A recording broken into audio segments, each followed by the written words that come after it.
এই দেশে যদি 14 কোটি মুসলমান থাকে, 18 কোটির মধ্যে 90% মুসলমান, তো 90% নাই গেলাম, ধরলাম 13-14 কোটিও যদি ধরি, যেই দেশে 14 কোটি মুসলমান থাকে, ওই দেশে স্বাধীনতা 53 বছর পর এত বেশ্যাখানা, এত পতিতালয় আইনি ভাবে কিভাবে খোলা থাকে? যেই দেশে 14 কোটি মুসলমান থাকে, ওই দেশে মদের বারের লাইসেন্স গুলো আজও কেড়ে না নিয়ে কিভাবে থাকতে পারে? যেই দেশে 14 কোটি মুসলমান থাকে, ওই দেশের হাটে ঘাটে, মাঠে, অলিতে গলিতে, সড়কে, সব জায়গায় ভাস্কর্যের নামে, মূর্তির নামে এগুলো দিয়ে পুরো দেশটাকে রহমতের ফেরেশতা যাতে আসতে না পারে, এর জন্য কিভাবে ব্যবস্থা করতে পারে? যেই দেশে 14 কোটি মুসলমান থাকে, ওই দেশের অর্থনীতির ভিত্তি সুদ দ্বারা কিভাবে পরিচালিত হতে পারে? যেই দেশে 14 কোটি মুসলমান থাকে, ওই দেশে 1400 আলেমকে নিয়ে বছরের পর বছর কারাগারে কিভাবে ফেলে রাখে? যেই দেশে 14 কোটি মুসলমান থাকে, ওই দেশে মা বোনের ইজ্জত নিয়ে কিভাবে ছিনিমিনি খেলতে পারে? যেই দেশে 14 কোটি মুসলমান থাকে, ওই দেশে আমার ভাইয়ের রক্তে টঙ্গীর মাঠকে কিভাবে রঞ্জিত করতে পারে? যে ব্যক্তি কোন মুমিনকে হত্যা করবে ইচ্ছাকৃতভাবে, ফাজাযাউহু জাহান্নাম, তার জন্য শাস্তি হলো জাহান্নাম, যেই জাহান্নামে তাকে দীর্ঘকাল থাকতে হবে। খালিদান ফিহা, খালিদান ফিহার দুই অর্থ হয়, এক হলো চিরকাল আর এক হলো দীর্ঘকাল। চিরকাল অনুবাদ ওই ব্যক্তির ব্যাপারে করা যায় না যে ব্যক্তি অন্তত ঈমান নিয়ে মারা গিয়েছে, কারণ ঈমান নিয়ে যে মরবে একদিন না একদিন জান্নাতে যাবেই যাবে, এটাই আল্লাহ রাসূল সাল্লাল্লাহু আলাইহি ওয়াসাল্লামের নির্দেশনা। আর কখনো কখনো কোরআন মাজিদে খুলুদ এবং খালিদ শব্দটা দীর্ঘকাল বোঝানোর জন্য ব্যবহৃত হয়। এখানে সেই অনুবাদ করতে হবে ওই ব্যক্তির ক্ষেত্রে যেই ব্যক্তি এই পাপটা তো করেছে বটে, কিন্তু দুনিয়া থেকে যাওয়ার সময় ঈমানের নিয়ামতটা অন্তত নিয়ে যেতে পেরেছে। মান মাতা ওয়া হুয়া ইয়ালামু আন্নাহু লা ইলাহা ইল্লাল্লাহ দাখালাল জান্নাহ, যে ব্যক্তি লা ইলাহা ইল্লাল্লাহর ইলম নিয়ে মরে, লা ইলাহা ইল্লাল্লাহর আকীদা নিয়ে মরে, আল্লাহ রাসূল বলেছেন সে জান্নাতে যাবেই যাবে। তারপরও জান্নাতে গেল আল্লাহ জানিয়ে দিচ্ছেন তাকে দীর্ঘকাল জাহান্নামে থাকতে হবে। এখানেই শেষ না, ওয়াগাদিবাল্লাহু আলাইহি, তার উপর আল্লাহর গজব পড়বে, আল্লাহ রাগান্বিত হয়ে গেছেন তার উপরে। শুধু তাই না, ওয়ালাআনাহু, আল্লাহ তাআলা অভিসম্পাত করেছেন তাকে, ওয়া আ'আদ্দা লাহু আযাবান আযীমা, আর তার জন্য বিরাট শাস্তি তিনি একত্র করে রেখেছেন, প্রস্তুত করে রেখেছেন। তাহলে এই আয়াত থেকে স্পষ্ট বোঝা যায় কোন মুমিন যদি অপর মুমিনকে হত্যা করে, এরপর ঈমান নিয়েও যদি মরে, তবুও তার জন্য বরাদ্দ জাহান্নাম, তার জন্য বরাদ্দ রবের আযাব। শুধু তাই না, যে হাদিস আমি খুতবায় পড়েছি সুনানে তিরমিজির হাদিস, আল্লাহ রাসূল সাল্লাল্লাহু আলাইহি ওয়াসাল্লাম এতে বলেন, লা যাওয়ালুদ দুনিয়া আহওয়ানু আলাল্লাহ, গোটা দুনিয়া ধ্বংস হয়ে যাওয়া, বরবাদ হয়ে যাওয়া, নিশ্চিহ্ন হয়ে যাওয়া আল্লাহর কাছে বড় হালকা এর থেকে মিন কাতলি মুমিন, কোন একজন মুমিনকে হত্যা করা হবে, কোন একজন মুমিনের রক্তে জমিনকে রঞ্জিত করা হবে, এর চাইতে গোটা দুনিয়া বরবাদ হয়ে যাওয়া আল্লাহর কাছে বড় তুচ্ছ, বড় হালকা, বড় সহজ ব্যাপার। এজন্যই সাইয়্যিদুনা উসমান যুন নূরাইন রাদিয়াল্লাহু তাআলা আনহুকে যখন মক্কার মুশরিকরা বন্দী করে ফেলেছিল, আল্লাহর রাসূল 1400 সাহাবী নিয়ে এসেছিলেন ওমরা করবেন বলে। হুদাইবিয়া নামক জায়গায় তারা আসলে তাদেরকে আটকে দেওয়া হলো, খবরদার আপনারা মক্কায় ঢুকতে পারবেন না, আর যদি সামনে আসার চেষ্টা করেন কাউকে ছেড়ে দেওয়া হবে না, আপনাদের উপর অ্যাটাক করা হবে। আল্লাহ রাসূল সাল্লাল্লাহু আলাইহি ওয়াসাল্লাম তাদেরকে বোঝানোর চেষ্টা করলেন, কাজ হলো না। অবশেষে তিনি ওসমান রাদিয়াল্লাহু আনহুকে প্রতিনিধি হিসাবে, মুখপাত্র হিসাবে পাঠালেন, তুমি যাও গিয়ে মক্কার কুরাইশের লিডারদেরকে বুঝিয়ে দিয়ে আসো আমরা যুদ্ধ করতে আসি, প্রয়োজনে এসে চেক করুক, সার্চ করুক, আমাদের যুদ্ধের প্রস্তুতিও নাই, যুদ্ধাস্ত্র নিয়েও আমরা আসি নাই, আমরা এসেছি ওমরা করব বলে। জাস্ট 3 দিন থাকবো মক্কাতুল মুকাররমার মাঝে, তৃতীয় দিন অতিবাহিত হলে আমরা আর থাকবো না, এখানে চলে যাব যেখান থেকে এসেছি সেখানে। এই 3টা দিনের জন্য আল্লাহর ঘরে যাব, পবিত্র ওমরা, এই মহান ব্রত পালন করব। এই কাজ থেকে বাধা দিবা কোন যুক্তিতে, কোন বিবেকে? এতটুকু বোঝানোর জন্য আল্লাহ রাসূল সাল্লাল্লাহু আলাইহি ওয়াসাল্লাম সাহাবী ওসমান রাদিয়াল্লাহু তাআলা আনহুকে পাঠালেন মক্কায়। কিন্তু এই জালেমরা তার প্রস্তাবে তো সম্মত হলো না, হলোই না, উল্টো তাকে বন্দী করে ফেললো চূড়ান্ত অসভ্যতা দেখিয়ে। যদিও দুধকে বন্দী করতে হয় না, যদিও জাহেলে যুগের লোকেরাও এই নীতি মানত যে যারা বার্তা নিয়ে আসে, যারা বার্তাবাহকের ভূমিকা পালন করে, তাদের সামনে খারাপ ব্যবহার করতে হয় না, কারণ তাদেরকে ধরে ধরে যদি মারে, তাদেরকে ধরে ধরে যদি বন্দী করে, আলোচনার পরিবেশই তো যাবে নষ্ট হয়ে। তো এখন তাকে বন্দিত করলোই, উল্টো চারদিকে গুজব ছড়িয়ে গেল ওসমানকে হত্যা করা হয়েছে, ওসমানকে শহীদ করা হয়েছে। আল্লাহ রাসূল সাল্লাল্লাহু আলাইহি ওয়াসাল্লাম হুদায়বিয়ার প্রান্তরে একটা গাছের নিচে 1400 সাহাবীর থেকে বায়াত নিলেন, যে বায়াত আজও ইতিহাসে অমর হয়ে আছে বাইআতুর রিজওয়ান নামে। আল্লাহ রাসূল সাল্লাল্লাহু আলাইহি ওয়াসাল্লাম 1400 সাহাবীকে বললেন, যদিও এসেছিলাম উমরা করব বলে, কিন্তু খবর এসেছে আমাদের একজন মুসলমানকে শহীদ করা হয়েছে। তোমরা আমাকে ওয়াদা দিবা, বায়াত দিবা, অঙ্গীকার দিবা এই মর্মে, যতক্ষণ পর্যন্ত একজন মুসলমানের রক্তের বদলা না নেব আমরা কেউ ঘরে ফিরে যাব না। এটা যদি আমাদের রক্ত ঝরাতে হয় প্রয়োজনে সেই রক্ত ঝরাবো, কিন্তু আমরা বেঁচে থাকতে একজন মুসলমানের রক্তকে কিছুতেই মূল্যহীন হতে দেব না। আল্লাহ রাসূল সাল্লাল্লাহু আলাইহি ওয়াসাল্লামের আহ্বানে সাড়া দিয়ে সাহাবায়ে কেরাম তার হাতে হাত রেখে বায়াতবদ্ধ হলেন। আল্লাহ তাআলা নিজে এই বায়াতে এত খুশি হলেন, আল্লাহ নিজে কোরআন মাজিদের মধ্যে আয়াত নাযিল করে দিলেন। এমনকি আল্লাহ নবী নিজে পরেও জানিয়েছেন, লা ইয়াদখুলুন নারা আহাদুন মিম্মান বায়আ তাহতা শাজারা। সেদিন গাছের নিচে যারা বায়াত দিয়েছিল, বায়াতুর রিজওয়ানের এই নেক আমলে শরীক হয়েছিল, এদের একজনও জাহান্নামে যাবে না। আল্লাহ সবাইকে জাহান্নাম থেকে মুক্তি দিয়ে জান্নাত দিয়ে দিয়েছে। বদরি সাহাবীরা যেমন জান্নাতি, আল্লাহ যেমন তাদেরকে জানিয়েছেন, ইয়ামালু মা শি'তুম ফাকাদ গাফারতু লাকুম। আরে তোমাদের সব পাপ মাফ করেছি, তোমরা যা ইচ্ছা আমল করো, সব পাপ মাফ করে দিয়েছি। আল্লাহ তাআলা এই ঘোষণা যেমন বদরি সাহাবীদেরকে জানিয়েছেন, একইভাবে বায়াতুর রিজওয়ানকে এত দামি বানিয়েছেন। এখানে শরীক একজনও জাহান্নামে যাবে না, আল্লাহ তাআলা তার রাসূলকে জানিয়েছেন। এমনকি কোরআনে 26 নম্বর পারায় সূরাতুল ফাতহে আল্লাহ জানালেন, ইন্নাল্লাযীনা ইউবাইউনাক, হে নবী আজ যারা আপনাকে বায়াত দিচ্ছে, ইন্নামা ইউবাইউনাল্লাহ, তারা মূলত আপনাকে না আল্লাহকে বায়াত দিচ্ছে। ইয়াদুল্লাহি ফাওকা আইদিহিম, তাদের হাতের উপরে আল্লাহর হাত রয়েছে। ফামান নাকাসা ফাইন্নামা ইয়ানকুসু আলা নাফসি, এই বায়াত দেওয়ার পরে বায়াতকে যারা ভঙ্গ করবে এর ক্ষতি তাদের উপরে বর্তাবে। ওয়ামান আওফা বিমা আহাদা আলাইহুল্লাহ, আর আল্লাহকে দেওয়া অঙ্গীকার যারা পূর্ণ করবে, ফাসায়ুতিহি আজরান আযীমা, আল্লাহ তাদেরকে বিরাট প্রতিদান দান করবে। মজার বিষয়, ওসমান তো শহীদই হন নাই, তাকে শহীদ করা হয়েছে সংবাদ তো গুজব ছিল। তিনি যদি তখনই শহীদ হতেন, তৃতীয় খলিফা কিভাবে হলেন? পুনর্জন্ম তো আর হয় নাই, এবং তার কোনো ক্লোন কপিও তো ছিল না যে একজন চলে গিয়েছেন তার কার্বন কপি, ডুপ্লিকেট কপি কাজ সেরেছেন, এমন তো না। তিনি জিন্দা ছিলেন, খবরটা গুজব ছিল। আল্লাহ চাইলে নবীকে জানাতে পারতেন, ইয়া রাসূল, হে রাসূল, আপনি এত সিরিয়াস হওয়ার দরকার নেই, সংবাদটা গুজব, ফেক নিউজ, আপনার সাহাবীদের থেকে অঙ্গীকার নেওয়ার দরকার নেই। কারণ আল্লাহ তো জানেন, আল্লাহ তাআলা জাহিরও জানেন, বাতিনও জানেন, আল্লাহ তাআলা হাজিরও জানেন, আল্লাহ গায়েবও জানেন। ইন্নাকা আনতা আল্লামুল গুয়ুব ওয়া ইনদাহু মাফাতিহুল গায়ব লা ইয়ালামুহা ইল্লা হু। আল্লাহ চাইলে জানিয়ে দিতে পারতেন, কিন্তু আল্লাহ সেটা জানানোর আগে নবীকে এটা জানাচ্ছেন, হে নবী, এই যে বায়াত নিলেন এতে আমি এত খুশি, এই বায়াতে আমিও শরীক আছি, কারণ বায়াত আপনার হাতে দিচ্ছে না, মূলত আমার হাতে দিচ্ছে। আপনাদের হাতের উপর আমার হাত আছে। এমনকি যারা এটা পূর্ণ করবে মহাপ্রতিদান দেব তাদেরকে। পূর্ণ করবে কিভাবে? শহীদিত করা হয় নাই। কি বোঝা গেল এখান থেকে? বোঝা গেল এটা মুমিনের রক্তের হেফাজতের জন্য। অন্য মুমিনরা যখন সোচ্চার হয়, অন্য মুমিনরা যখন জাগ্রত হয়, অন্য মুমিন যখন সচেতন হয়, আল্লাহ সেই জজবাকে বড় ভালোবাসেন। আল্লাহ তাআলা মুমিনের সেই চেতনাকে বড় পছন্দ করেন। আল্লাহু ফি আউনিল আবদ মা কানাল আবদু ফি আউনি আখি। আল্লাহ বান্দাকে ততক্ষণ সাহায্য করে যতক্ষণ বান্দা তার ভাইকে সাহায্য করে। একটাবার চিন্তা করেন, ওসমান রাদিয়াল্লাহু আনহুর রক্তের দাম ওমরের রক্তের দামের চাইতে বেশি না, আবু বকরের রক্তের চাইতে দাম বেশি না, মুহাম্মদুর রাসূলুল্লাহ সাল্লাল্লাহু আলাইহি ওয়াসাল্লামের সঙ্গে তো তুলনার প্রশ্নই আসে না। নবীজি যখন বায়াত নিলেন সেই বায়াতে কিন্তু আবু বকরও আছে, সেই বায়াতে কিন্তু ওমরও আছে, সেই বায়াতে আল্লাহ রাসূল নিজেও আছেন। তার চাইতে অনেক নিচে, মর্যাদার বিবেচনায় অনেক নিচে এমন এক ব্যক্তির রক্তের বদলা নেওয়ার জন্য নিজেদের রক্তকে উপস্থাপন করে দিচ্ছেন, মৃত্যুকে আলিঙ্গন করার জন্য আল্লাহর সঙ্গে ওয়াদাবদ্ধ হয়ে যাচ্ছেন। কি বুঝলেন এখান থেকে? ইসলাম এসেছে মুমিনের রক্তের হেফাজতের জন্য নাকি মুমিনের রক্ত ঝরানোর জন্য? এজন্যই ইসলামের মাসআলাই এটা। ফতোয়া স্বামী যদি খুলেন, যে ফতোয়ার কিতাব না পড়ে কেউ মুফতি হয় না, সেখানেও দেখবেন আজও এই ফতোয়াটা স্বর্ণের অক্ষরে লেখা আছে, ইমরাআতুন সুবিয়াত বিল মাশরিক ওয়াজাবা আলা আহলিল মাগরিব আন ইউখাল্লিসুহা।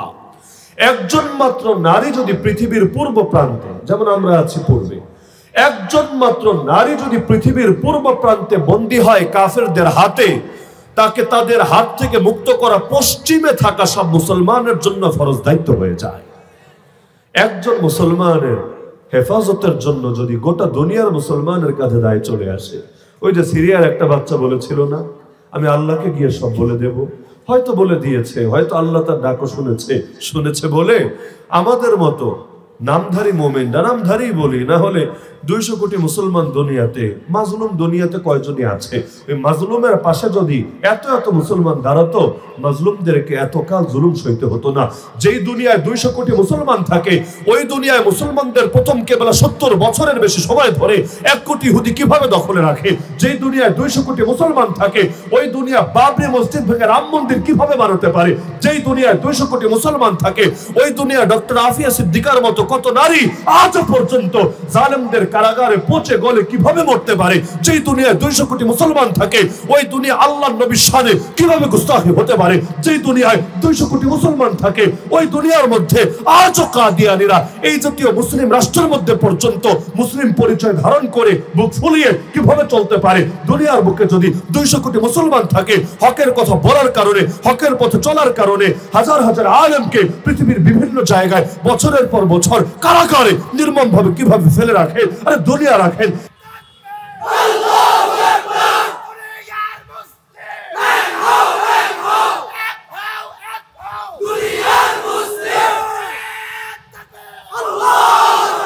কি লাভ হলো এত মুসলমান থেকে? আল্লাহ রাসূল সাল্লাল্লাহু আলাইহি ওয়াসাল্লাম যখন সর্বপ্রথম ইসলাম প্রতিষ্ঠা করলেন মদিনায়, প্রথম ইসলামের ভূমি তো মদিনা ছিল নাকি নারায়ণগঞ্জ ছিল? প্রথম ভূমি মদিনা। যে সময় মদিনায় ইসলাম বিজয়ী হলো, ওই সময় মুসলমান কয়জন ছিল আমাকে বলেন? মক্কা থেকে যারা হিজরত করলেন, এদের সংখ্যা তো হাজারও হয় না।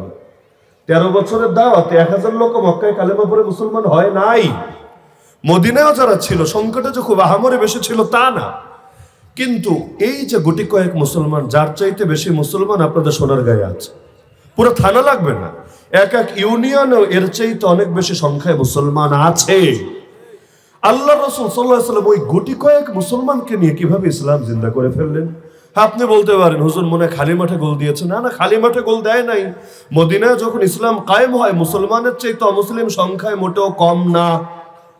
ইহুদিদের 3টা গোত্র ছিল। বাংলাদেশে পুরো বাংলাদেশ খুঁজলে ইহুদি কয়টা পাওয়া যাবে? পুরো বাংলাদেশ খুঁজলে ইহুদি গায়রুল মাগদুবি আলাইহিম, গজবগ্রস্ত জাতি, সবচাইতে নিকৃষ্ট জাতি, মুসলমানদের সবচাইতে বড় দুশমন, যেমনটা সূরা মায়েদায় আল্লাহ জানিয়েছেন। পুরো বাংলাদেশ খুঁজলে কয়টা পাবেন? বরবাদে গুলিস্তা কে লিয়ে এক হি উল্লু কাফি হয়। এইরকম কতগুলো উল্লু মদিনায় ছিল। গোত্রই ছিল 3টা, বনু নজির, বনু কুরাইজা, বনু কায়নুকা। এছাড়া মুসলমানদের মধ্যেও তো ঢুকে গিয়েছিল এই মুনাফিক বলতে যাদেরকে চিনেন, এদের ম্যাক্সিমামই তো ইহুদি ব্যাকগ্রাউন্ড থেকে এসেছে।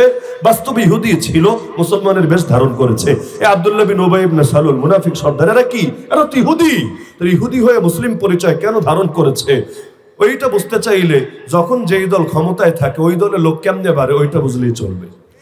অনেক লোক যারা মূলত অন্য দলের, কিন্তু ক্ষমতায় কাউরে যেতে দেখলে রাতারাতি দল পাল্টিয়ে ওই দলে নিজের নাম লেখায় ফেলে। কিভাবে? কারণ যারা ক্ষমতায় থাকে, এদের পক্ষে থাকলে সুবিধা ভালো পাওয়া যায়। এবং সারা দুনিয়া দেখে উদাহরণ বুঝতে পারেন, এই এলাকার ছেলেদেরকে কে বলেছে আমেরিকার মতো ফ্যাশন করতে, ইউরোপের মতো মেয়েদের চালচলন গ্রহণ করতে? কে বলেছে শিক্ষা দীক্ষায় পশ্চিমা ধারা আদর্শ গ্রহণ করতে? কে বলেছে হলিউড বলিউডের মতো চুলের কাটিং দিতে, মুখের দাড়িগুলো ক্লিন করে শেভ করে রাখতে? বলেছেটা কে? কেউ তো বলে নাই। তো মানুষের নেচারই এটা, মানুষ বিজয়ী শক্তির অনুসরণ করে। বিজয়ীরা যেদিকে, তারাও ছোটে সেদিকে, বাতিনি ভাবে না হলেও অন্তত জাহেরি ভাবে, যাতে করে কিছু মালপানি কামাতে পারে, যাতে করে কিছু উন্নয়ন লাভ করতে পারে। এই যে ছেলেরা কথায় কথায় যে বিভিন্ন ইংলিশ শব্দ বলে মনে মনে একটা সুখ অনুভব করে না? কি সুখ? আরবি বলেও কিন্তু এই সুখ অনুভব করবে না। ইংলিশ বললে কি সুখ অনুভব করে? আমি স্মার্ট, আমি উন্নত, আমি সুশীল, আমি প্রগতিশীল। এই যে মানসিকতা তার ভেতরে আসলো কিভাবে? ওদের মতো চুল রাখলে, ওদের মতো ফ্যাশন গ্রহণ করলে, ওদের মতো কাপড় চোপড় বললে ভাবে পাও যেন ঠিক মতো মাটিতে পড়ে না। হাঁটে এমন ভাবে মনে হয় তার ওয়েটে জমিন মনে হয় ভেঙে চূর্ণ বিচূর্ণ হতে পারে। এই জন্য ধীরস্থির ভাবে একটা একটা করে পা ফেলে, যেন তার পায়ের ওজন উহুদ পাহাড়ের চাইতেও বেশি। এই যে এত ভাব তার ভেতরে এসে ভর করলো, কিসের ভিত্তিতে? কারণ এই আল্লাহর বান্দা পরাজিত মানসিকতা গ্রহণ করার কারণে হীনমন্যতায় ভোগে। এমনকি হীনমন্যতা আমাদের কারো কারো কাঁধেও ভর করে। আমার বড় লজ্জা লাগে যখন দেখা যায় কেউ পরিচয় দেয়, কোথায় পড়ো? আমি অমুক টাইটেল মাদ্রাসায় পড়ি। লজ্জা লাগে। তুমি কি পাশ করেছো? আমি মাস্টার্স পাশ করেছি। দাওরাই হাদিস পাশ করো নাই? না হুজুর দাওরাই করেছি। মাস্টার্স সমমানের তো তাই মাস্টার্স বলেছি। আমার লজ্জা লাগে কেন জানেন? উত্তমের অনুসরণ করবে অধম, উত্তম কেন অধমের অনুসরণ করবে? আমি কেন ওর ভাষায় কথা বলবো, ও আমার ভাষায় কথা বলবে?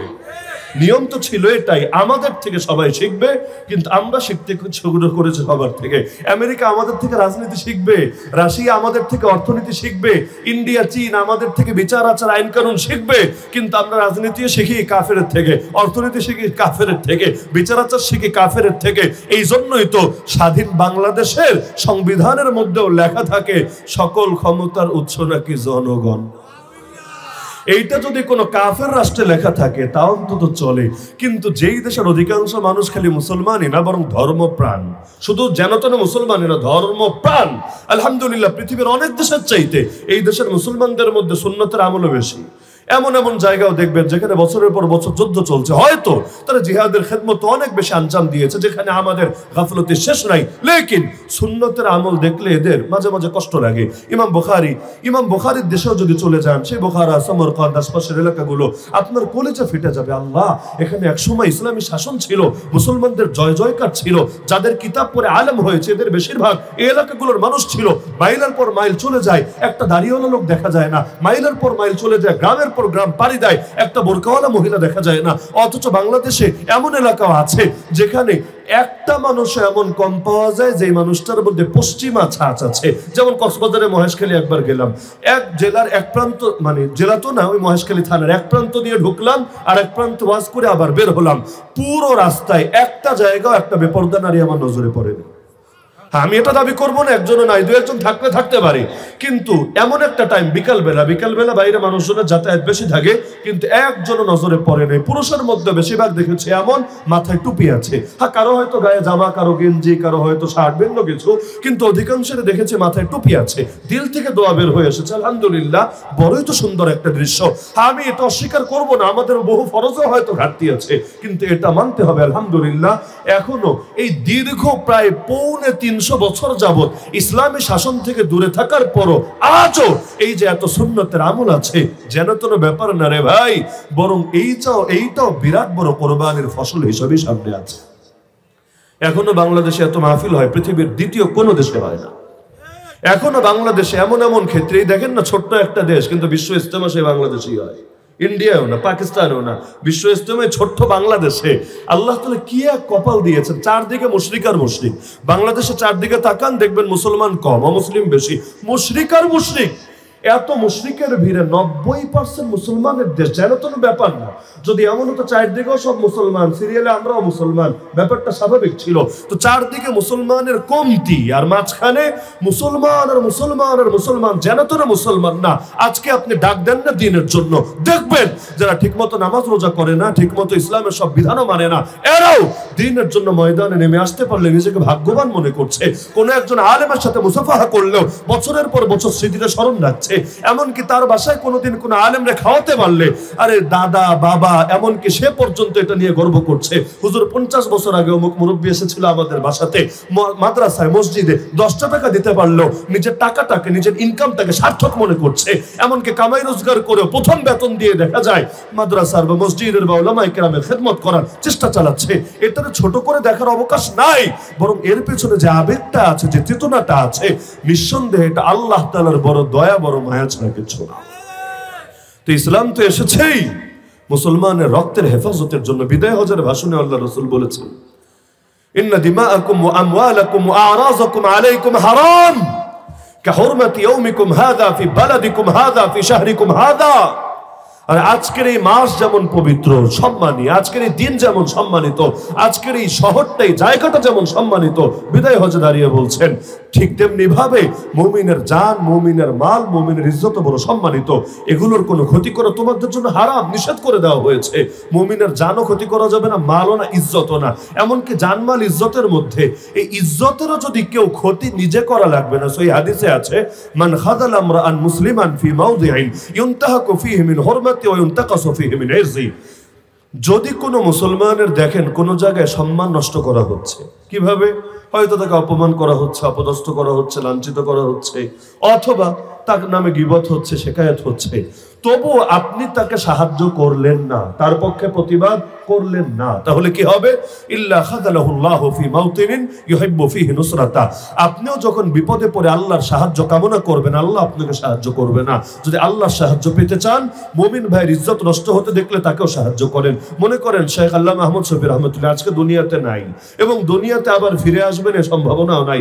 আপনি দেখলেন কোনো এক বজ্জাত তাকে নিয়ে কোনো কটূক্তি করছে, কোনো খারাপ মন্তব্য করছে, আপনি আল্লাহর বান্দার পক্ষে প্রতিবাদ করেন, আপনি ওকে থামান, আল্লাহ তাআলা আপনাকে সাহায্য করবেন, এই ওয়াদা আল্লাহ রাসূল জানিয়ে গিয়েছে।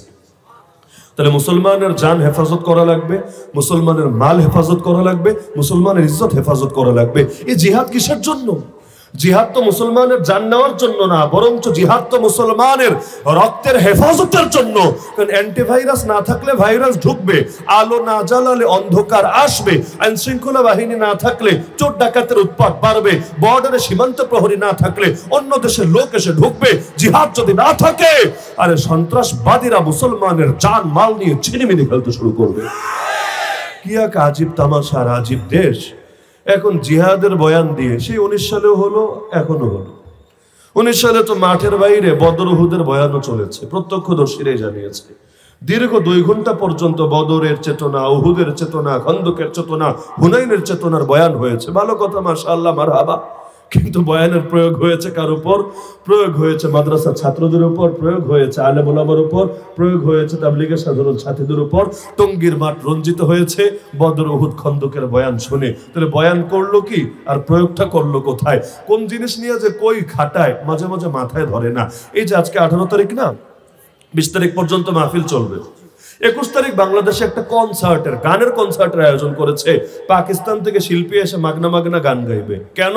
কারণ যারা যারা টিকিট কেটে ঢুকবে গান শুনতে, দোজাহানের অশেষ নাকি হাসিল করতে, আবার টিকিটের দামও মাশাআল্লাহ অনেক অনেক, ওই অত টাকা দিয়ে যারা টিকিট কিনে ঢুকবে, এই টাকাগুলো দিয়ে শহীদদের পরিবারের নাকি খেদমত আঞ্জাম দেওয়া হবে। তাহলে শহীদদের পরিবারের খেদমত করবে, ভালো কথা, যদিও এটা ফরজ ওয়াজিব কিছু না, করবে ভালো কথা। কিন্তু পাগড়ি বাঁধতে গিয়ে যদি লঙ্গি খুইলা ফেলো, এটা তো সমস্যা। শহীদের পরিবারের খেদমত করবে, আজকে ঘোষণা দাও না, তোমার কনসার্টও লাগবে না, তোমার কেরাত সম্মেলন লাগবে না, তোমার মাহফিলও লাগবে না। রাস্তায় রাস্তায় গাড়ি নিয়ে নেমে বলো যে আমরা যথাযথভাবে শহীদদের ফ্যামিলির কাছে আমরা দান অনুদান পৌঁছাবো অথবা হাদিয়ায় পৌঁছাবো। দেখো, গোটা বাংলাদেশের মানুষ বললে কলিজাটাও খুলে তোমাদের হাতে দিয়ে দেবো। এই যে শহীদ সাইফুল ইসলাম আলিফ শহীদ হলো চট্টগ্রামের কোট চত্বরে, নির্মমভাবে পিটিয়ে সরকারি এপিপি কে হত্যা করা হলো। আপনি একটাবার চিন্তা করেন, আরে আমি যদি মরি, আপনি যদি মরেন, কয়জন লোকরে মাইকিং করে করে জানাজা আনা যাবে?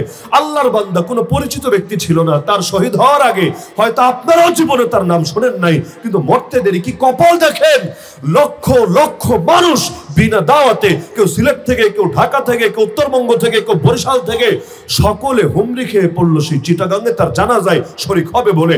যাদের মধ্যে হাজার হাজার আলেম আছে, হাজার হাজার হাফিজে কোরআন আছে, আল্লাহ তাআলার হাজার হাজার ওলি আছে, এই সবাই মিলে যখন দোয়া করেছে আল্লাহর কাছে, আল্লাহুম্মা গফির লি হাইয়িনা ওয়া মাইয়িতিনা ওয়া শাহিদিনা ওয়া গায়িবিনা ওয়া সাগীরিনা ওয়া কাবীরিনা, এই যে লম্বা দোয়া করেছে, আল্লাহকে একজনের দোয়া কবুল করেন নাই?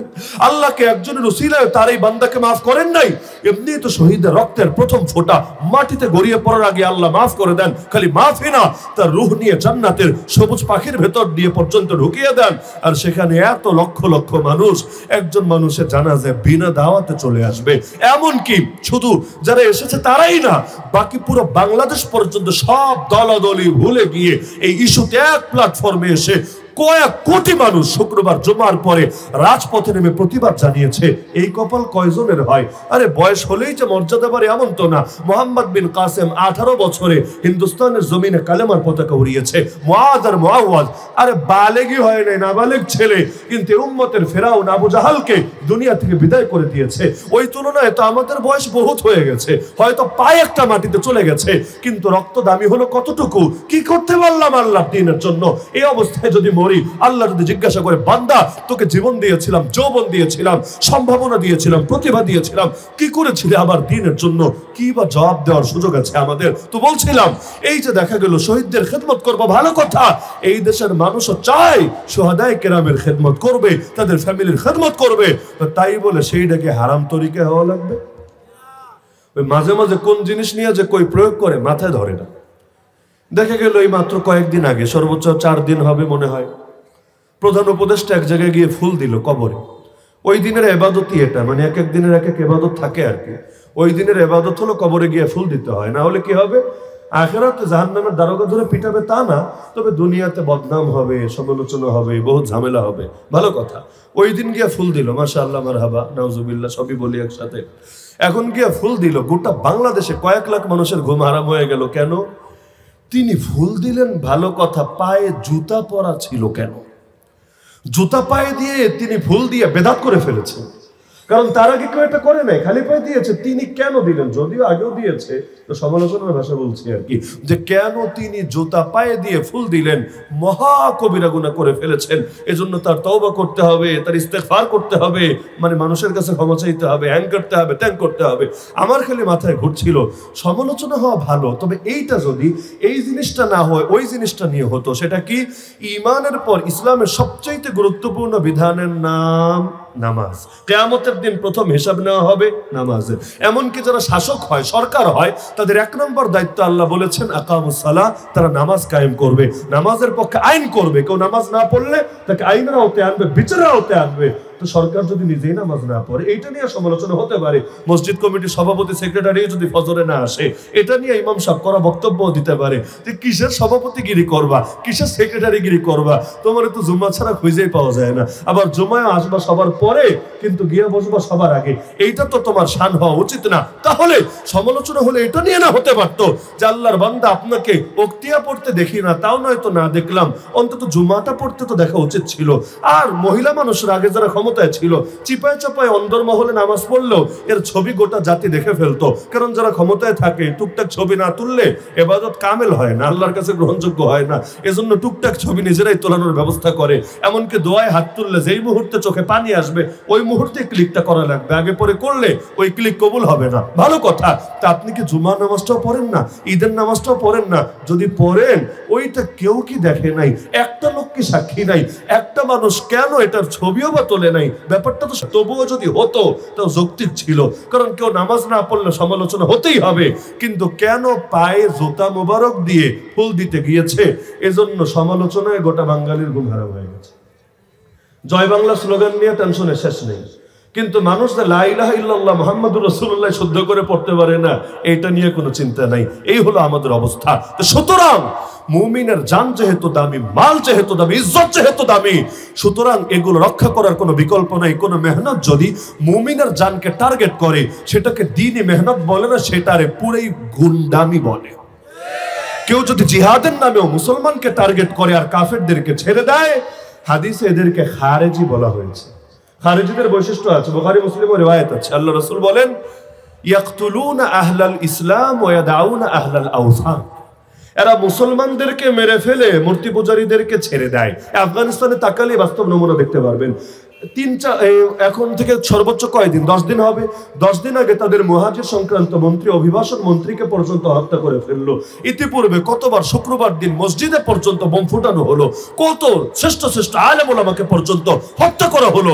কিন্তু যেই জালেমগুলো এই হত্যাকাণ্ডগুলো ঘটিয়েছে, ইসলাম প্রতিষ্ঠিত হওয়ার পরে এভাবে গুপ্ত হত্যা চালাচ্ছে, ওরা কিন্তু ইসরায়েলকে নিয়ে কিছু করে না, আমেরিকার নিয়ে কিছু করে না, এই বেঈমান এই মুশরিকদেরকে নিয়ে কিছু করে না। কিন্তু মুসলমানদেরকে আবার তাগুত বলতে ভুল করে না, মুসলমানদেরকে তাগুত বলে বলে টার্গেট করে। আফগান শাসকদেরকে কেউ যদি তাগুত বলে, সে আমারে আর আপনারা কি বলতে পারে? একবার চিন্তা করার বিষয়। আমরা কাশিমপুর কারাগারে তো ওই গ্রুপে বড় অংশ দেখে এসেছি। আমাকে নিজে পর্যন্ত একজন বলেছে তাদের যে, হুজুর, আমরা যদি কখনো ক্ষমতা পাই, বাংলাদেশের 3 জন আলেমকে সবার আগে হত্যা করব। ওই 3 জনের বাকি 2 জনের নামও বলেছে, এটা আমি নাম আনতে চাচ্ছি না এখানে। এর মধ্যে একজনের নাম হিসাবে আমার নামটা উল্লেখ করেছে। এই 3 জনকে আমরা সবার আগে হত্যা করব, কারণ আপনারা যতদিন থাকবেন আমাদের ঝামেলা আছে, এজন্য ঝামেলা দূর করতে হবে, পথের কাঁটা সরাতে হবে। তাহলে জিহাদের নামেও কেউ যদি কাফের ছেড়ে মুসলমানদের টার্গেট করে, ওই জিহাদরে আর জিহাদ বলে না, ওই জিহাদরে গুন্ডামি বলে। তো এখন যদি দাওয়াত ও তাবলীগের নামে পৃথিবীতে সবচেয়ে নিরীহ মেহনত যেটা, নিরীহ খারাপ অর্থে না, নিরীহ মানে হলো ঝামেলা নাই, মায়ের পেট, দাঙ্গা হাঙ্গামা কোনো কিছু নেই। রাজনীতি করতে গেলেও টুকটাক ঝামেলা হয়, স্বাভাবিক ব্যাপার। যাই করবেন, মাদ্রাসা চালাতে গেলেও টুকটাক ঝামেলা হয়। কিভাবে? কিছু করবেন না, লোকে আইসা করে, এই এলাকায় বসে বুঝবেন না। আমরা যখন মার্কজুদ্দোহায় ছিলাম সেই কেরানীগঞ্জে, এলাকা তো মাশাআল্লাহ সেই টাইপের এলাকা, এত এত পীর আছে ওই এলাকায়, কেরানীগঞ্জ আর মানিকগঞ্জে। অত পীর পুরো বাংলাদেশে নাই। ঘরের মধ্যে পর্যন্ত কবর, যে যেখানে মরে রুমের মধ্যে কবর দিয়ে রাখে, 2 দিন পর মাজার বানায়, সেই রকম গান বাজনা চলে। ওই মমতাজ টমতাজ ওদের বাড়ি ঘর তো ওইখানে, এইরকম হাজার হাজার মমতাজ লুকিয়ে আছে ওইখানে ঘরে ঘরে। তাহলে ওই রকম এক জায়গায় গিয়ে যখন মাদ্রাসা করেছে, দেখা যায় কষ্ট করে, ওই রাস্তাঘাট তো নাই, ক্ষেতের মধ্যে মাদ্রাসা, চলাচলের জন্য আইল বানিয়েছে, ওই আইল এসে রাতের বেলা কেটে দিয়ে গিয়েছে। মাদ্রাসার ছাত্ররা হাঁটতে গেলে এদেরকে নিয়ে পর্যন্ত টিটকারি করছে। আর আল্লামা আব্দুল মালিক হাফিজাহুল্লাহ, এখন বাইতুল মুকাররমের খতিব যিনি, তার কাছে পর্যন্ত 2 দিন পর পর পানি পড়া নিতে, তাবিজ নিতে, খতম পড়াতে এসে হাজির হচ্ছে। কার যে কি কাজ এইটাও বোঝে না। হুজুর, আপনি এত বড় হুজুর হয়েছেন, একটু পানি পড়া দিবেন না, একটু ফু দিয়ে দিবেন না? আর ওই এলাকায় সবচাইতে বেশি রমরমা মার্কেট চলে মরার খতমের, সেই রকম ইনকাম। মরার খতম মানে কি? একটা লোক মুমূর্ষু হয়ে বাসায় কষ্ট পাচ্ছে, এখন এমন খতম পড়তে হবে যাতে লোকটা তাড়াতাড়ি মরে। যত তাড়াতাড়ি আপনি মারতে পারবেন, অত বেশি আপনার ইনকাম হবে, অত বেশি আপনার পকেট ভরবে। এখন এইরকম খতম পড়া আলাদা কিছু হুজুরও আছে, আমি নাম বলবো না, কি খতম গিয়া পড়ে। ওই খতমটা পড়লে মাশাআল্লাহ খুব তাড়াতাড়ি অনেকে মরে, আর যদি হায়াত থাকে তো সুস্থ হয়, বেশিরভাগই মরে যায়। প্রায় সময় আসতো, হুজুর নয়তো নিজে আসেন, না হলে কোনো ছাত্র দিয়ে দেন যারা এভাবে খতম পড়বে, আমাদের মুরব্বীগুলারে তাড়াতাড়ি দুনিয়া থেকে বিদায় করবে। কিন্তু দেখা যেত হুজুর বিভিন্ন ভাবে কৌশলে এদেরকে বুঝাতেন।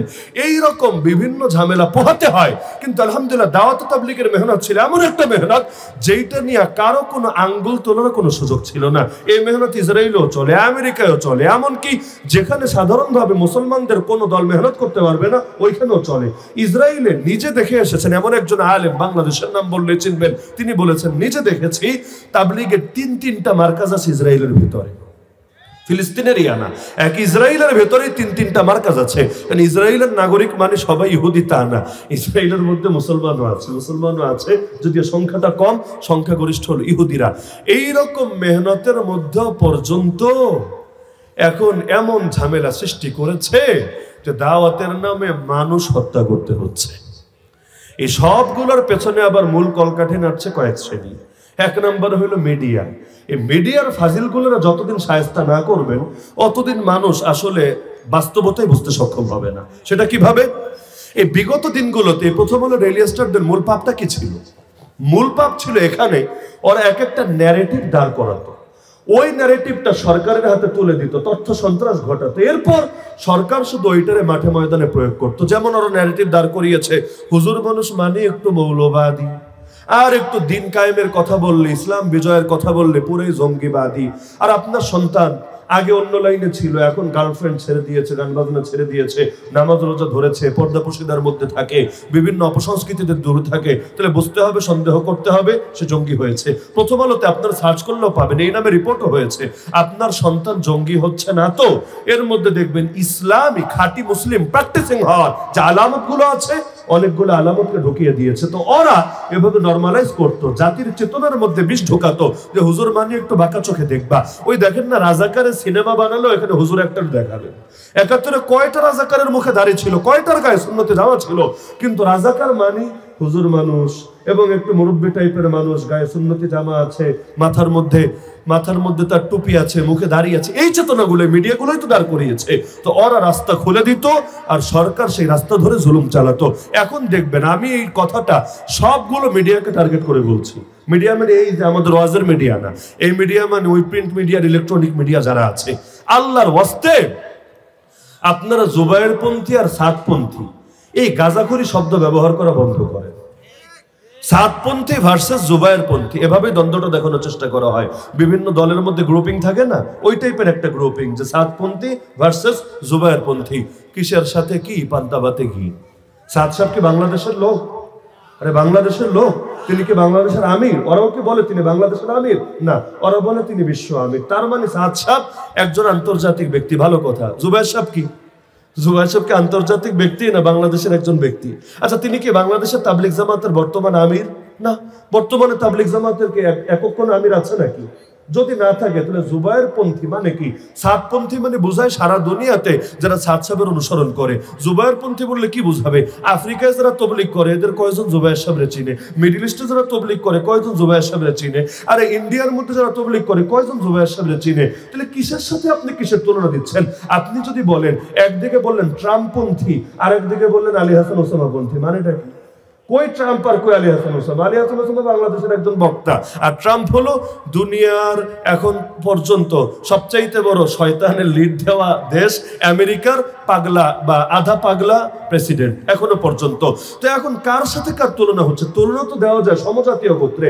তাহলে শব্দ বলা যেতে পারে সাদপন্থী ভার্সেস সুরাপন্থী, আলমী সুরাপন্থী বা ওলামাপন্থী, এই টাইপের বললে তাও একটা চলে। কিন্তু ওরা শব্দ কি বলে? সাদপন্থী ভার্সেস জুবায়ের পন্থী। আরে জুবায়ের পন্থী যদি বলতাই, মানে এই শব্দ বলা ঠিক না, তাও যদি বলো সঙ্গে তাইলে ওয়াসিফ পন্থী বলো, অথবা তাদের দেশীয় কোনো গুন্ডা ইরতেজা একটা ছিল, আওয়ামী লীগের চামচা, অনেকে থাকতে পারেন দলের চামচারে তো কেউ ভালো চোখে দেখে না। ওই যারা দল করে এরাও যারা বেশি চাটাচাটি করে, বেশি তোষামতি করে, এদেরকে পছন্দ করে না।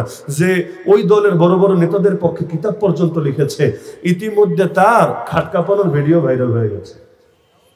এইরকম নিকৃষ্ট চরিত্রের লোক যদি বলে এখন ইরতেজাপন্থী, ওয়াসিফপন্থী ভার্সেস জুবায়েরপন্থী, তাও চলে। কিন্তু সাদপন্থী ভার্সেস জুবায়েরপন্থী বলার মানেই হলো মিডিয়া মানুষের সামনে এটাকে একটা গ্রুপিং হিসেবে দেখানোর চেষ্টা করে, বিষয়টা নর্মালাইজ করার চেষ্টা করে, এবং দুই গ্রুপ থাকলে বন্ধ করে দাও দুইটা। যেমন আজকে এই যে হামলা নিয়ে আজকে যা হচ্ছে, আমার ব্যক্তিগত একটা পর্যবেক্ষণ, আপনি একমত নাও হতে পারেন, সমস্যা নাই।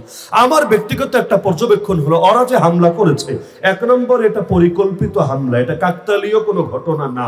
এটাকে যে মিডিয়াগুলো সংঘর্ষ বলছে, ওরাও সন্ত্রাসের সহযোগী। এটা কোনো সংঘর্ষ না, এটা একতরফা আক্রমণ। সংঘর্ষ ভিন্ন জিনিস, একতরফা আক্রমণ ভিন্ন জিনিস। একতরফা আক্রমণ যারা করে ওদেরকে সন্ত্রাসী বলে, আর সংঘর্ষ যদি হয় এখানে দুই পক্ষের কাঁধেই দোষ চাপানো যেতে পারে। এইটা দেখিয়ে লাভ কি হয়েছে? এক শ্রেণীর বড় সুশীল, একেবারে তসলিমা নাসরিন থেকে শুরু করে আমাদের বাংলাদেশের অনেক ব্যক্তি, আমি নাম নিতে চাই না, যাদের অনেকে শ্রদ্ধাও করে, ভালোবাসা অনুসরণ করে, এরা বলছে তাবলিগি বন্ধ কইরা দাও, ইস্তেমাই বন্ধ কইরা দাও, দুই গ্রুপে খতম কইরা দাও, বাস মাথাও নাই, মাথা ব্যথাও নাই। আমার কাছে মনে হয় ওরা আসলে মাঠ দখলের জন্য যায় নাই, কারণ ওরাও জানে গুটি কয়েক মানুষ মিলে এত মানুষের মোকাবেলা করা সম্ভব না। কারণ যেদিকে অধিকাংশ আলেম আছে, আর এই দেশের মানুষ এখনো পর্যন্ত ওলামায়ে কেরামের কথাই বেশি শুনে থাকে, তো সব মসজিদ থেকে, সব মাদ্রাসা থেকে ওলামায়ে কেরাম যদি একসঙ্গে ডাক দিয়ে টঙ্গীর মাঠে ছুটে যায়, ওরা তো ইঁদুরের গর্তে গিয়েও পালানোর জায়গা খুঁজে পাবে। তাহলে ওরা জানে মাঠ দখল করে গায়ের জোর দিয়ে টিকাতে পারবে না, কারণ ওদের পুরো বাংলাদেশে সব লোক জমা করলেও এক ঢাকা, নারায়ণগঞ্জ আর গাজীপুরের লোক যদি দাঁড়ায়, ওদেরই তো ঠেলা সামলাতে পারবে না। দখল করতে যায় নাই। তাহলে কেন গিয়েছে? আমার ব্যক্তিগত পর্যবেক্ষণ আগেই বলেছি যে আমার মন বলে যে ওরা গিয়েছে যে আমি তো খাইতে পারবো না রে দোস্ত, আমার খাওয়া লাগবে না, কিন্তু আমি খাবো না, তোরও খাইতে দিব না। মানে কি? যে একটা যদি লড়াই করি, তাহলে লড়াই করলে যে এখন যা করেছে, পুলিশ ঘোষণা দিয়ে দিয়েছে সেখানে সব মিশে, টঙ্গীর মাঠে কেউ ঢুকতে পারবে না, কেউ না, না আমি, না আপনি, না সে, কেউ ঢুকতে পারবে না। এমনকি ঢুকতে তো পারবে না, আশপাশে গিয়েও সভা সমাবেশ, মাইকের ব্যবহার, কোনো কিছু করতে পারবেন না আপনারা। এইটাই ওদের সফলতা। কারণ কোনোভাবে যদি ওরা বাংলাদেশে বিশ্ব ইজতেমাটা বন্ধ রাখতে পারে, এই যে কয় মাস পরে তো ইজতেমা, বেশি দিন বাকি নাই, মারপিট হওয়ার নতিজা তো এটাই, যখন দুইটাই সাংঘর্ষিক অবস্থা লাগে, দুইটাই বাদ, তো বলবে যে এই বছর ইজতেমা হতে গেলে মারপিট হবে, ঠিক আছে, এই বছর ইজতেমা বন্ধ, আগামী বছর বন্ধ, পরের বছর বন্ধ। তাহলে বিশ্ব ইজতেমা কি হওয়া লাগবে না? হওয়া লাগবে। কোথায় হবে? এই দেশে যদি বন্ধ হয় তাহলে আরেক দেশে হবে। এখন সেই দেশ যদি ইন্ডিয়া হয় তাহলে তো কথাই নাই, তাহলে তো ওদের দখলে একদম একচ্ছত্র রাজত্ব চালানোর চেষ্টা করবে। আর নরেন্দ্র মোদীজির সাথে ওদের এমনি একটু মহাব্বত না, খালি ব্যবসায়িক সম্পর্ক আছে, এরকম তথ্য উপাত্ত আছে। আর যদি আরো বহু ওদের কোনো ফেভারেট দেশে ফেলে, তাও সুবিধা। কারণ এত বছর ধরে বিশ্ব ইজতেমা এক জায়গায় হয়ে আসছে, হঠাৎ করে এটা পাল্টালে দিন শেষে বিজয়টা তাদের পক্ষেই যাবে, তাদেরই সুবিধা হবে। তো ওরা চায় না যে এটা এককভাবে দখল করবে, কারণ এটা ওদের সাধ্যের কথা না, কিন্তু ওরা চায় খাবে না, কাউরে খাইতেও দিবে না। কিছু দুষ্ট বন্ধু থাকে, আপনি খেতে বসেছেন, বলবে দোস্ত আমারেও দে, বলবেন না বেটা তোরে দিব না, একদম থুথু দিয়ে দিবে আপনার সামনে। থুতু দিবে কেন? কারণ ওর থুতুওয়ালা খাবার কি আপনি খাবেন? আপনার তো রুচিতে আসবে না। আপনি বলবেন দা এটা খাবোই না, ও আস্তে করে নিয়ে ওর থুতুই খাবে, কি সমস্যা আছে? অথবা এটা পরিষ্কার করে নিয়ে সুন্দর মতো খেয়ে নিবে। এই ফাজিলরা চাচ্ছেই এটা দ্বন্দ্ব লাগিয়ে মানুষকে বুঝাবে যে আসলে তাবলীগের মধ্যে গ্রুপিং ঢুকেছে, সুতরাং আপাতত স্টপ থাক, দুই গ্রুপকে শান্ত করে দাও। যারাই বলছে যে আপাতত দুই গ্রুপকে শান্ত করে দাও, মুমিনরা ভাই ভাই তাদের মধ্যে বোঝাপড়া করে দাও, এরাও সবগুলা গুন্ডামি সহযোগী। আরে সন্ত্রাসীরাকে বিচার হতে হয়, আগে আমার ভাইয়ের রক্তের বদলা নিতে হয়, তারপর গিয়ে তোমার উদারতার বয়ান। একদল মেরেছে, আরেক দল মাইর খেয়েছে, এখানে উভয় দলের মধ্যে যদি তুমি একতরফা ভাবে এক নজরে তাদেরকে দেখো, এইটারে ইনসাফ বলে না, এইটারে পক্ষপাতের আচরণ বলে। তাহলে দেখেন মিডিয়া কিভাবে জড়িয়ে আছে এর সাথে। আরো মজার বিষয়, আগে যেমন লগি বইটার আন্দোলন হয়েছে, লগি বইটার আন্দোলনে মানুষকে পিটিয়ে পিটিয়ে মেরেছে, গতকালের ভিডিওগুলো দেখেন, যদিও খুব বেশি ভিডিও ফুটেজ নাই, কিন্তু যেই কয়টা আছে দেখেন, আমার কাছে মনে হয়েছে জাস্ট লগি বইটার আন্দোলনের আপডেট ভার্সন এসেছে, ভিন্ন কিছু না। এবং মজার বিষয় হলো আজকে যেহেতু কথা উঠেছে সব বলেই ফেলি, যখন ক্ষমতায় ছিল তখনই বলেছি, আর এখন তো আর বলতে বাধা কিসে। আজকে আপনারা গিয়ে চেক দিয়ে আমার কথা সন্দেহ থাকলে ফেসবুকের মধ্যে একটা পেজ আছে, একেবারে ভেরিফাইড পেজ, মানে ফেক পেজ না। পেজের নাম হলো বাংলাদেশ আওয়ামী লীগ, পেজের নাম, আমি কোনো দলের নাম বলছি না। ওই পেজের মধ্যে একটা পোস্ট দেওয়া হয়েছে, সেই পোস্ট কি, টঙ্গী মাঠে মামুনুল হক আর হাসনাত সার্জিসের লোকেরা হামলা চালিয়েছে। সুন্দর না শিরোনামটা? একেবারে আমার কাছে স্ক্রিনশট সহ নেওয়া আছে, ভিডিও সহ ওরা পাবলিশ করেছে, স্পষ্টভাবে লিখে দিয়েছে। আমি হুবহু ওদের শিরোনাম শুনিয়ে দেই যে ইস্তেমার মাঠে সাতপন্থীদের উপর মামুনুল হক হাসনাত সার্জিস বাহিনীর হামলা। কি বুঝলেন? কিছু মিল পাওয়া যায়? এই গুজব বাহিনী হঠাৎ কেন জেগে উঠেছে, এবং গুজব বাহিনী এই ইস্যুতে ওদের পক্ষই কেন নিয়েছে? কেউ যদি কারো পক্ষ নেয় এখানে কিছু জিনিস বোঝা যায়।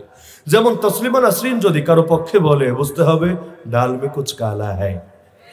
যদি দুনিয়ার কাফের মুশরিকরা আমারে গালি দেয় তাহলে বুঝতে হবে না এটা নরমাল হাল। আর যদি দেখা যায় ওরা বলে ওসামা হুজুর খুব ভালো, ওসামা হুজুরে হোয়াইট হাউসে দাওয়াত দেওয়া দরকার, তার সঙ্গে বসে ট্রাম্পের ব্রেকফাস্ট করা দরকার, বুঝতে হবে ওসামার মধ্যে ভেজাল ঢুকে গেছে, সে বিক্রি হয়েছে। তাহলে হঠাৎ করে এর দিকে কেন ঝুঁকে গেছে? বাতিল একেবারে ব্যাংকে চিপায় না পড়লে, চিপায় পড়লে আবার ডাকে, সেটা ভিন্ন কথা। তো চিপায় না পড়লে স্বাভাবিক হালতে আপনার পক্ষে যদি বলে তাহলে বুঝতে হবে ডাল মে কুছ কালা হে, আল জিনসু ইয়ামিলু ইলাল জিনস, জাতি স্বজাতির দিকে ধাবিত হয়। তো ওইরা এদের দিকে কেন ধাবিত হলো? এবং কয়েকটা ওদের আন্দোলনের মধ্যে দেখা গিয়েছে মানববন্ধন করছে, মার্কামার ওই দলের লোক যারা বিভিন্ন পদেও আছে, তারা সামনে দাঁড়িয়ে তারা ভাষণ দিচ্ছে। কে ভাই তুই চিল্লার সাথে কবে ছিলি? তুই চিল্লাইছিলি কবে? আগে বল না। তুই চিল্লা বারণ করতে পারবি এবং চিল্লা অর্থ কি বলতে পারবি? 6 সিফাতের বয়ান করতে পারবি? 5 কাজ কারে বলে এটা কোনো আইডিয়া আছে তোর? কিন্তু এখন তুইও তাবলিগ প্রেমী সেজে ময়দানে নেমে এসেছিস। অনেকে আছে যে জল ঘোলা করে খায়, একবার চেয়েছিল হিন্দুদেরকে দিয়ে এই চান্সটা নেবে, ইসকনকে দিয়ে চান্সটা নেবে, পারে নাই। দ্বিতীয়বার চেয়েছিল মাজারকে দিয়ে নেবে, মনে আছে না আপনাদের? আমি নিজেও শাহপুরের মাজার গিয়ে পাহারা দিয়েছি সিলেটে। কেন? এক এক মাজারে হামলা করে করে দায় চাপায়া চাপায়া চেষ্টা করছিল অবস্থাকে অন্যদিকে নেবে। এখন 3 নাম্বার, আগের গুলো সব ব্যর্থ হয়েছে, এবার ইন্ডিয়ার ইশারায়, রয়ের উস্কানিতে, আর তাদের কেন্দ্রই যেহেতু ইন্ডিয়ার ভেতরে, খুব স্বাভাবিক ব্যাপার এটা, ওদের ইশারাতে। এবং মজার ব্যাপার আছে, এই যে ইন্ডিয়া তো আমি গিয়ে আসলাম এই দেশ স্বাধীন হওয়ার আগে, ইমিগ্রেশনের মধ্যে, ইমিগ্রেশন বুঝেন তো, মানে এয়ারপোর্টে গেলে যে ধাপ ক্রস করে আপনাকে দেশে ঢুকতে হবে, ইমিগ্রেশনে খালি যদি বলেন যে আমি নিজামুদ্দিনের জন্য এসেছি, তাবলীগের মেহনতে এসেছি, কাগজ দেখাই দিতে পারেন, কোনো সমস্যা নেই। আর যদি এই জবাব না দিয়ে যেই জবাবই দেন, যেমন আমরা তো এমনি ইন্ডিয়ার খুব পছন্দের লোক, খুব মহব্বতের ব্যক্তিত্ব, নামগুলো চেনে, চেহারা তো মার্কামারা আছেই, বেশি না, নামলাম গিয়ে 4টায়, রাত 10টা পর্যন্ত আটকায় রাখলো। জিজ্ঞাসার জিজ্ঞাসার জিজ্ঞাসা, মানে এত প্রশ্ন হাসরের ময়দানে হবে কিনা সন্দেহ আছে। কত টাইপের প্রশ্ন হতে পারে, প্রশ্ন করতে করতে সব জবাব দিচ্ছি, সব জবাব দিচ্ছি। একে তো ভাষাও নিজের ভাষা, ওদের ভাষায় জবাব দিয়ে যাচ্ছি। একটা গেলে আরেকটা আসে, ওইটা গেলে আরেকটা আসে, ওইটা গেলে আরেকটা আসে। লাস্টে বিরক্ত হয়ে বলেছি, ঢুকবোই না তোমার দেশে, আমারে আরেকটা বিমান ধরাইয়া দাও, আমি চলে যাব বাংলাদেশে, লাগবে না আমার তোমার দেশে যাওয়া। এবার একটু ইজ্জতে লেগেছে, পরে গিয়ে আবার নিজেরা পরামর্শ করে এসে বলেছে, হুজুর যান, তবে টাইম মতো আবার চলে যায়েন, বেশি দিন থাকেন না, আর কই কই যাবেন আমরা এটা নজরদারিতে রাখবো। পরবর্তীতে রেখেছে বটে। খালি আমার বারবার বলছিল, হুজুর খালি এটা বলেন যে, ওই একটা এসে শেখাও দিচ্ছিল, হুজুর এটা বলেন যে আপনি নিজামুদ্দিনে যাবেন, এটা বললে তাইলে মাসালা সহজ, এবং অন্যদের থেকেও কারগুজারি শুনলাম যে না এটা নিয়ে ঝামেলা হয় না। কেন ঝামেলা হয় না এর ব্যাখ্যা আমার কাছে নাই, কিন্তু কোনো না কোনো একটা মহাব্বতের ব্যাপার থাকতে পারে। তারা হয়তো মনে করে এরা নিরীহ, এরা সাধারণ, এদের দিয়ে কোনো ভয়াবহতার আশঙ্কা নাই, ব্যাপার স্যাপার থাকতে পারে। তো সব মিলিয়ে এই যে মিডিয়ার ফাইজলামিটা স্পষ্ট হচ্ছে, যেই মেহনত তোমাকে অন্য মুমিনের রক্ত ঝরানো শেখায়, ওই মেহনত কোশ্চিনকালেও নবীওয়ালা মেহনত হতে পারে না। ওই মেহনতকে ফেরাউনি মেহনত বলা যায়, নমরুদি মেহনত বলা যায়, আবু জাহালি মেহনত বলা যায়, নবীওয়ালা মেহনত বলা যায় না। তোমার নেতা দেশে আসলে কি হবে? যদি তোমার নেতা বাংলাদেশে আসলে ইসলাম বিজয়ী হয়ে যায়, আমি নামবো রাজপথে, তোমার নেতারে আনবো, কারণ তিনি আসলে ইসলাম বিজয় হয়ে যাবে। আর যদি এমন হয় না বিজয় হবে না, আরে এতদিন পর্যন্ত আলোচনা ছিল তিনি আমির হওয়ার উপযুক্ত কি উপযুক্ত না, তাকে মানা দরকার নাকি দরকার না, ওই আলোচনা এখন যারা করবে আমি মনে করি এদেরও হিতাহিত জ্ঞান নেই, এদেরও কমন সেন্সের অভাব আছে। কেন জানেন? আরে আপনি সত্য হন আর মিথ্যা হন, পয়েন্ট বুঝেন, আপনি সত্য হন, মিথ্যা হন, ভালো হন, মন্দ হন, আপনার নামে যখন রক্ত ঝরছে বছরের পর বছর ধরে, আপনার নামে যখন খুনোখুনি হচ্ছে, আপনার নামে যখন গোটা দুনিয়ার মুসলমানরা দুই ভাগে ভাগ হয়ে যাচ্ছে, আপনার নামে যখন এই শান্তিপূর্ণ মেহনতটাও পদে পদে বাধাগ্রস্ত হচ্ছে, আপনার নামে যখন দেশে দেশে ফিতনা নৈরাজ্য, যেই ফিতনা হলো হত্যার চাইতো জঘন্য, কোরআনে নাই যে ফিতনা হত্যার চাইতো জঘন্য, আপনার নামে ফিতনা ছড়া যাচ্ছে, আপনার ন্যূনতম যদি ইজ্জত থাকে, ন্যূনতম যদি বিবেক থাকে, ন্যূনতম যদি গায়রত থাকে, আপনি নিজের ঈমানের দাবিতে, হায়ার দাবিতে, লজ্জার দাবিতে নিজের পথ ছেড়ে ইস্তেফা দিবেন। বিভিন্ন দেশের মন্ত্রীরা পর্যন্ত দেখবেন সামান্য সামান্য ইস্যুতে ইস্তেফা দিয়ে দেয়। কেন? ইজ্জত বলতে একটা ব্যাপার আছে, আর ইজ্জত যার নাই ওর কিছু নাই, বেহায়া যে হয়। নবী বলেছে ইদা ফাতাকাল হায়া ফাসনা মা শিতা, যখন তোমার লজ্জা থাকবে না তুমি যা খুশি তা করতে পারো। এই যে বাংলাদেশে এই ঘটনাগুলো ঘটছে, এটা ওই আমিরকে জানতে পারছে না? আরে আমির সাহেব কিসের আমির হলেন আপনি? আপনি কি কাফেরের আমির না মুসলমানের আমির? যদি মুসলমানের আমির হন, আপনার কাছে কি মুসলমানের রক্তের দাম নাই নাকি? যে আপনার দল করে না তারে মুসলমান মনে হয় না, যে আপনার আমির মানে না তারে মুমিন মনে হয় না। হ্যাঁ, বাংলাদেশে কাকরাইলে বসে আব্দুল্লাহ নামে এক লোক আছে, ওদের নাম লাগায় মুফতি, এ মাওলানাও না কিন্তু নাম লাগায় মুফতি, বই লিখেছে। ওই বইয়ের মধ্যে সে ফতোয়া জারি করেছে যে সাদ সাহেব বিশ্ব আমির, আল ইমারাতু হিয়া সুন্নাহ, বইয়ের নাম আল ইমারাতু হিয়া সুন্নাহ, বইয়ে লিখেছে সাদ সাহেব বিশ্ব আমির, যারা তাকে মানবে না তারা ওয়াজিবুল কতল, তারা মৃত্যুদণ্ডের উপযুক্ত। ওই ফতোয়া দিয়েছে আরো বহু বছর আগে। আমরা যখন ইফতা বিভাগে পড়ি ওই সময় ফতোয়া আমাদের হাতে এসেছে। ফতোয়া দিয়েছে এতকাল আগে, বাস্তবায়ন হচ্ছে এখন। যারা মেরেছে আর অনুতপ্ত না, অনুতপ্ত হওয়ার কথাও না। আমি কারাগারে গিয়ে এমন এক লোকরে পেয়েছি যে টঙ্গীর মাঠে আগের হামলার সময় সে নিজে ছিল, নিজেও পিটিয়েছে, মোটে অনুতপ্ত না। তারা মনে করে জিহাদ করেছে, তারা মনে করে ফিতনা দমন করেছে, এবং তাদের আজও বিশ্বাস ইমাম মাহদি আসলে তারা তাদের আমিরের নেতৃত্বে সেই ইমাম মাহদির দলে যোগ দিবে। কিন্তু আমি মনে করি হক বাতিলের আলাপ পরে যদি তার ন্যূনতম, সে যদি মানুষ হয়, তার যদি বিবেক থাকে, তার যদি লজ্জা থাকে, তাহলে সেই পদে থাকতে পারে না, এই পদ থেকে সরবে। একটা মানুষের জন্য এত সবকিছু, আজ পদ ছেড়ে দেখ না, দেখবেন কালকে আবারও ভাই ভাই বুকে জড়ায় নিয়েছে। দ্বিতীয় বিষয়, বাংলাদেশের ইস্যু সাদ সাহেব নিয়ে না, বাস্তবতা এটা। বাংলাদেশের আজকের ইস্যু সাদ সাহেব নিয়ে না। সাদ সাহেব আর কি, বাংলাদেশে যারা নেতৃত্ব দিচ্ছে এদের অধিকাংশর চরিত্র আমাদের খুব ভালো করে জানা আছে। হ্যাঁ, আমি একদলে সবাইকে কোশ্চিনকালেও দায়ী করবো না, এটা উচিত না। হাতের 5 আঙ্গুল সমান না। এই দলে এমন লোক আছে যারা আসলে খুব সরল মন নিয়ে আছে, যাদের মনে কোনো ভেজাল নেই। আমি নিজে ব্যক্তিগতভাবে ওদের দলে 2 রকম লোকই পেয়েছি। এমন কিছু লোক পেয়েছি যারা দল তো এটা করে কিন্তু কোনো আলেমের প্রতি বিদ্বেষ লালন করে না। এক ডাক্তারকে আমি পেয়েছিলাম, আমার দাঁতের ট্রিটমেন্টও করিয়েছে তাকে দিয়ে, ফরিদপুর মেডিকেলে ডেন্টাল বিভাগের প্রধান। তার নিজের চেম্বারে গিয়ে আমি একাধিকবার দাঁতেরও আমি চিকিৎসা নিয়েছি। আলেমের প্রতি এত মহব্বত তার, শুধু আমি একা না, ফরিদপুরের কোনো আলেম তার থেকে চিকিৎসা করিয়ে বিল দিতে পেরেছে বলে আমার জানা নেই। যতই চেষ্টা করুক, 1-2 না, ফরিদপুরে আলেম কম নেই, বহুত আছে। তার কাছে চিকিৎসা করে একজনও বিল দিতে পেরেছে বলে আমার জানা নাই। আর ওখানে যেহেতু খুব বেশি ভালো চেম্বারও নাই, ভালো ডাক্তারও নাই, তা আলেম ওলামাদেরও তার কাছে যেতে হয়। ইজ্জত কারে বলে, সম্মান কারে বলে, 10টা রোগী বসে হলেও কিভাবে কদর করা লাগে দেখেছি। তাহলে দেখা যায় এক দলে সবাই কখনো একরকম হয় না। আবার এমন নিকৃষ্ট লোকের চেহারাও দেখেছি, মানে এগুলো ভাষায় প্রকাশ করা সম্ভব নেই। এত নিকৃষ্ট আচরণ কাফেরও করে না, নাস্তিকও করে না, 2 রকমই দেখেছি। তো দলের সাধারণদের নিয়ে আমার কথা না, তো যারা নেতৃত্ব দিচ্ছে, আজকেও 30 জনের নাম সংবাদ সম্মেলনে বলা হয়েছে, যারা নেতৃত্ব দিচ্ছে এদের যে চরিত্র, আর সাতপন্থী বললে এটা সাত সাহেবেরও অপমান হবে। এরা সাতপন্থী না, এরা হলো ইবলিসপন্থী, মালওয়ানপন্থী, জাহেলপন্থী।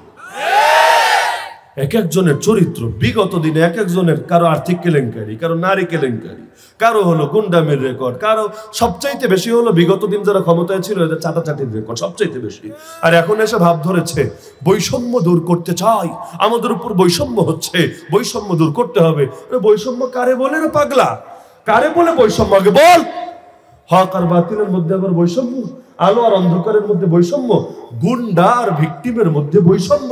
তোরা তো সন্ত্রাসী রে ভাই, সন্ত্রাসীরা আগে বিচার করতে হবে, তারপর বৈষম্যের প্রশ্ন। বিগত দিনে যাদের বিরুদ্ধে আন্দোলন হয়েছে এরা যদি বলে আমাদের রাজনীতি করতে দিবা না কেন, আমাদের ছাত্র সংগঠনকে নিষিদ্ধ করেছে কেন, বৈষম্য হচ্ছে, এরাই বলবে না এটা বৈষম্য না, এইটা ইনসাফ হচ্ছে। তো তোমাদেরকে মাঠ তুলে দেওয়ার নাম, এইটার নাম বৈষম্য দূর করা, সাম্য প্রতিষ্ঠা করা না। তোমাদেরকে ধৈরা ধৈরা আমাদের ভাইদের রক্তের বদলায় ফাঁসিতে যেদিন ঝুলবা ওইটা হবে আসল ইনসাফ, ওই দিন আমাদের কলেজে ঠান্ডা হবে। তাহলে হক বাতিল মিলে একাকার করে ফেলবেন না। সব কথার মূল কথা মুমিনের রক্তকে হেফাজত করতে হবে। এত দলাদলি বুঝি নেই বাংলাদেশে। কয়জন মানুষ তাবলীগ করে? কয়জন? যদি 18 কোটি মানুষ হয় এর মধ্যে 10 কোটি করে, 5 কোটি করে, 2 কোটিও তো করে না। যারা তাবলীগ করে না এরাও সকলে দিলে মনে প্রাণে কিন্তু এইটাই চায় যে মুমিনদের রক্ত না ঝরুক মুমিনের হাতে। তো যেই ইস্যু নিয়ে রক্ত ঝরে ওই ইস্যুকে গোড়া থেকে উপরে ফেলতে হবে। আমি তো মনে করি যতদিন পর্যন্ত এটাকে গোড়া থেকে উপরে না ফেলবেন, যত টেবিল টক করেন, যত সরকার এসে বোঝাপড়া করুক, কিচ্ছু হবে না। কারণ ভেতরে যদি সমস্যা থাকে উপর দিয়ে মেকআপ করে বেশি দিন ঢাইকা রাখা যায় না।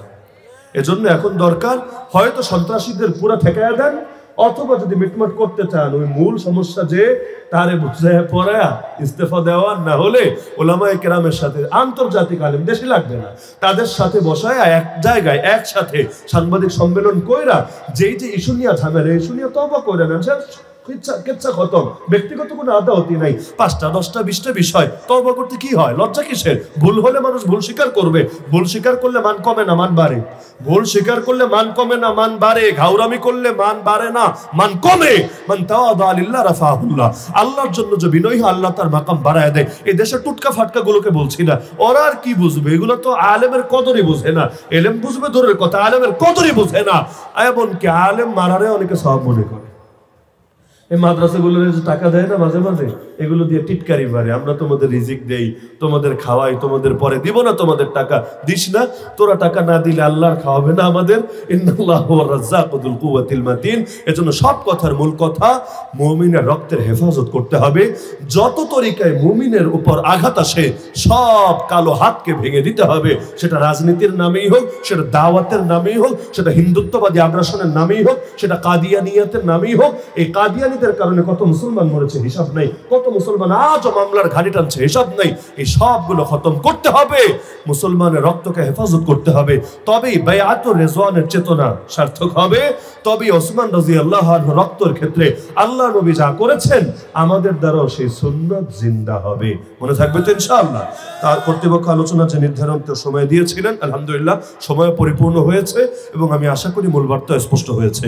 আল্লাহ তাআলা জামিয়া আরবি আশরাফুল উলুম উলুকান্দি মাদ্রাসাকে কবুল করুন। আল্লাহ তাআলা কিয়ামত পর্যন্ত মাদ্রাসাকে কায়েম এবং দায়েম রাখুন।